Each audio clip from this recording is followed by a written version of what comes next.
Hello, the humans, bees, earthlings, whoever you are, wherever you are, whatever you're doing, and if you're lucky enough indeed to be doing it too, I am Bushka on Blitz, and this is a little bit of tactical talk time. It's time to talk tactic. It's time to stop reviewing tanks. It's time to talk about how to make tanks work for you. Today we're going to look at two games. One's in the Comet and one is in the Jaeger-Roo, the Jagdpanzer 100. Very, very different tanks from very, very different tiers with very, very different strengths. The Comet is basically a gun depression genius with massive DPM and pretty good mobility, as well as a turret that doesn't get the credit it deserves. Now, I want to talk about why this is such a great position and why I basically base the whole success of this game around taking the right decision and coming here. And to do that, I want to talk a little bit more about how gun depression works both in increasing your armor and decreasing that of the enemy. Say you're an STB1, and we want to talk about how gun depression increases your armor profile here. And you're being shot at by a 183, which is the most fearsome thing in the world, and it'll probably make you have a little bit of a code brown at times.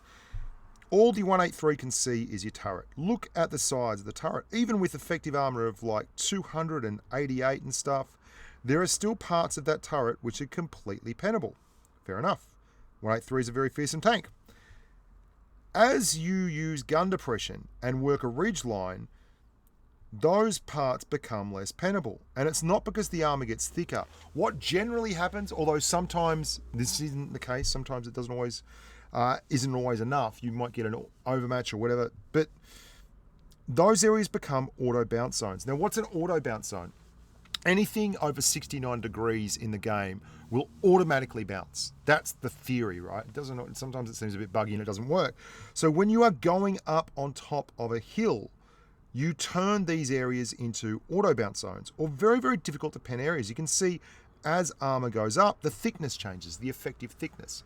Now, this is very simple, and I've done lots of videos on armor, and you should go back and check. There's a tutorial series if you want to know more about this kind of stuff.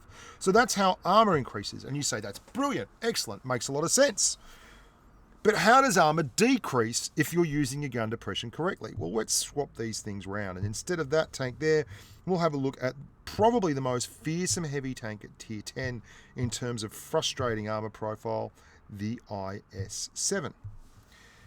Now, if we have a look at the shooter being the 183 here, look at all these red spots, okay? All these red spots. Very, very hard to pen this tank there, and no guarantees of penning here either, despite the fact that the 183 has ridiculously high pen of 309mm, which is a lot. But if you are a gun depression tank and you get on top of those armored pots, look at how it turns green. Now, that's because you're shooting down on what is basically an armor profile that takes advantage of angles and not thickness. This isn't like shooting at a mouse or a Jaeger-Roo where the actual armor is so thick that even if you're unangled, there's a chance you're going to bounce.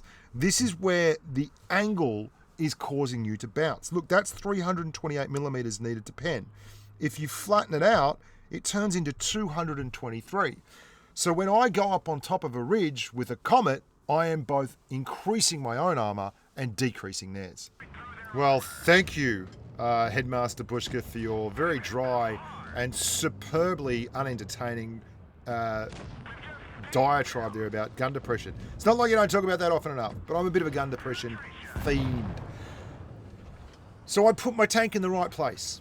I know these things, so I immediately put my tank in the right place. And not only that, these guys are heavy tanks, and they're not as quick as this tank. So back in the day, this used to be the place de rigueur for a T62A or an Object 140 to come up and farm 4 and 5k damage games, because they get up on top of areas like this and use incredible armor profiles, massive amounts of DPM, raw penetration on their heat shells, and just farm, baby. Now you get a tank like the Comet, and it's all action, and you're burning stuff down, and you can see how I'm firing on the reload. Just look at it go. Boom, boom, boom, boom. It never stops. This thing really does have the business. And I was actually driving this tank because I was wondering how it performed these days, if things had changed very much. And for me, it hasn't really changed very much. The Comet always had amazing DPM, but it wasn't the DPM that really made me love this tank above all others. In the time since the Comet really had its heyday, there's been a lot of other tanks turn up that had the same kind of DPM, your E25s, your Type 62 Dragons, all of them, you know.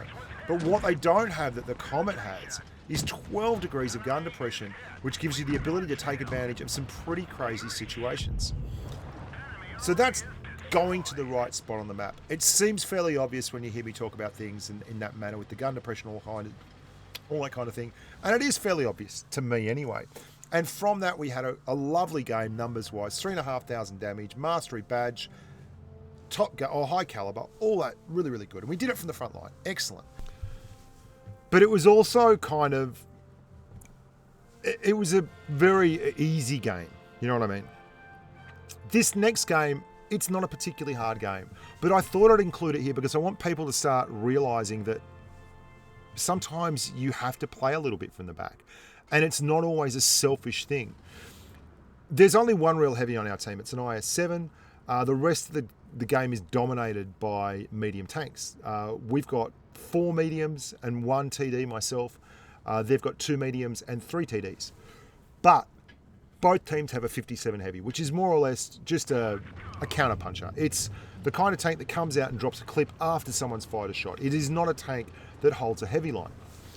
And because our IS-7 is pushing to the right, I'm going to go to the left.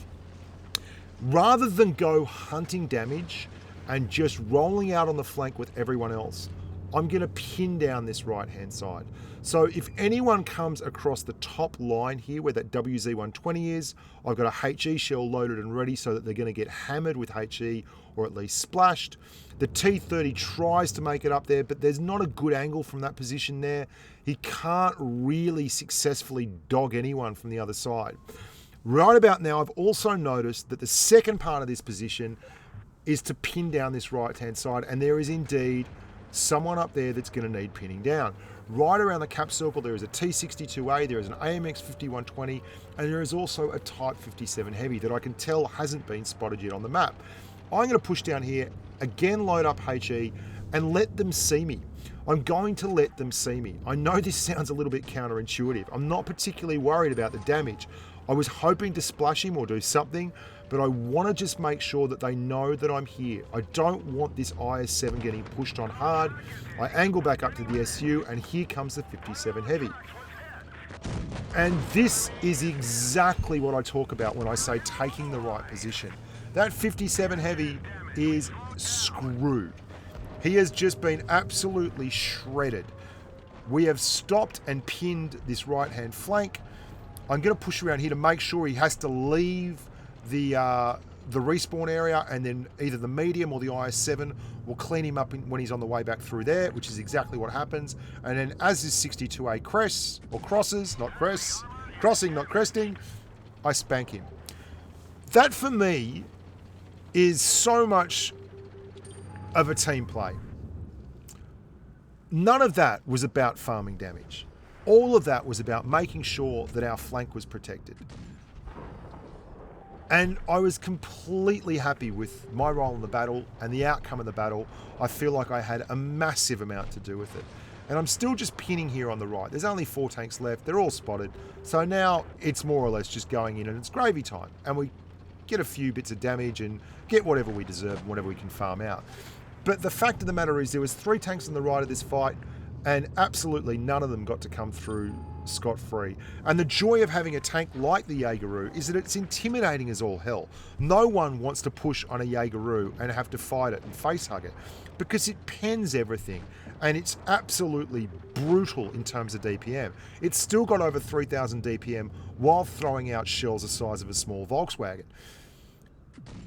So we did the right thing. We stopped the team from getting flanked. We held that 57 Heavy in a horrible position. We forced him to absolutely get wiped, and then we helped the rest of the team roll up the flank and clean up the scraps. That's a more satisfying win for me than the Comet win. Even though it's going to be less damage than the Comet win, it is going to be a far more valuable contribution. Anyone can chuck out big DPM numbers. Going to the right spot in a tank like the Jaegeru and actually using it as an intimidator on a map like that, for me, is a whole lot more fun. I'm Bushka on Blitz. Look after yourselves, guys. Make sure to subscribe. Hit the like button, please. It all helps me. And as always, stay safe on the battlefield.